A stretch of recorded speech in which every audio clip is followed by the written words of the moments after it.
My name's Noel. I'm a psychotherapist. Thanks for joining me today. A short video blog today on social anxiety. When it's moved more into the sort of disorder or phobia than the sort of pretty common reaction that most of us can have about anxiety in new situations. Most of us sort of, if we work at it, we get over our anxieties about new situations or public speaking. We can go and learn tips and tricks on how to present well, etc. Get sort of support through audio-visual aids, etc., etc. And that would be enough to reassure us that it's okay. We just practice things and it's fine. For a small number of people, that's not true. They genuinely have a sort of disordered or phobic response to social anxiety situations and may need sort of specialist help. And really the blog is aimed at you if you feel that you fall into this category and thinking about what sort of situations or when does it occur. I mean, very much anxiety, social anxiety as a disorder or a phobia is very individual, very person-specific. But there are a number of things that tend to trigger them across the board, and you may be triggered by any one of this list. So it may be about talking with strangers or public speaking or dating, making eye contact with people, entering rooms for the first time, using public toilets and washrooms, going to parties, eating in front of people, attending work and school, or starting conversations. So again, you may not have them all, you may have one or two of them or just one of them, but it's excruciatingly difficult for you to sort of manage it. And you may feel sort of have concerns about being sort of humiliated or embarrassed or fainting and releasing your bowels. You can have these really catastrophic thoughts about becoming the centre of attention, and that's just unbearable to think about. And you get some sort of physical symptoms of that, which are anxiety symptoms, which I guess if you watch my blogs regularly, you're very familiar with. So you'll get sweaty palms, narrowing of vision and hearing, be difficult to breathe. You'll start to sort of hyperventilate maybe a little bit. Your mind will race, looking for where the threat is. You may even get to the point where you have an out-of-body feeling. You're so anxious that you start to numb out and almost see yourself floating away from yourself and disconnecting physically from yourself.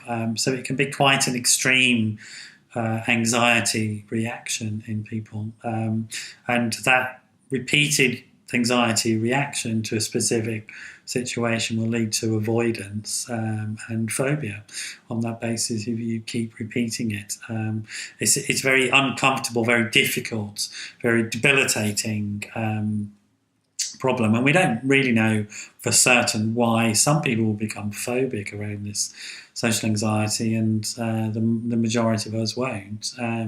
It may be partly genetics, so if there's a history of social anxiety and phobia in your family, you can inherit that. We have a predisposition towards anxiety or predisposition towards depression, etc., etc. So that may be part of it. Also, I think, early experiences of attachment come into it, sort of whether you're very secure or insecure in your attachments, and any traumatic experiences that you may or may not have experienced. If you experience trauma as a child or even later in life, you can then develop social anxiety reactions, which can have some very negative knock-on effects, mostly because we are fundamentally social animals. So anything that disconnects us from the social body can have a potentially disastrous consequence on us in all sorts of ways, materially, financially, relationally, emotionally, etc.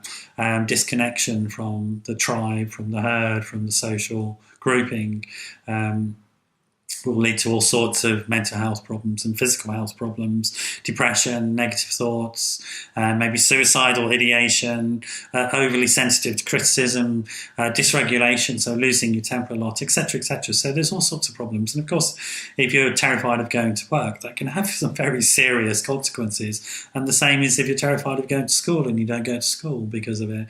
There can be some really serious life consequences around that. So on the website, if you check out, I put a few more tips on sort of how to overcome it. But essentially, the work around reducing anxiety and phobia, the core stuff is the cognitive behavioural work that we do, and in particular what's called exposure therapy, looking at the triggers and how we manage our relationship to them. Avoidance, which is typically what we want to do, is not very helpful for us. But we know a lot now about anxiety and how to manage these things and phobia. So through a combination of medication, behavioural therapy, cognitive therapy, and interpersonal therapy if there are underlying trauma issues, there's lots of hope there that you will completely overcome this issue and move on without it affecting your life. And there are very specific forms of sort of therapeutic interventions such as EMDR if the triggers for this social anxiety are sort of trauma-based events, life events that have happened to you. And even if there's a predisposition in your genetic makeup to this, you certainly can be taught much better skills for managing and handling and reducing the severity of the symptoms. So there's a lot of hope there. Do give me a call or get in touch if you think you or somebody that you're close to has these types of issues and are not coping with them very well, or even that you're not coping with them very well. Sometimes it's very difficult if a loved one, somebody that you know that you're close to, has these issues, because it will have an impact on you if it's your wife or your child, etc. It will also have an impact on you and the way you're doing your life. So I can also help with that. So do get in touch if you're having problems around this area. The number's 07 506 319 745, 07 506 319 745. Delete the 0 if you're calling from outside the UK and add a plus and a 44.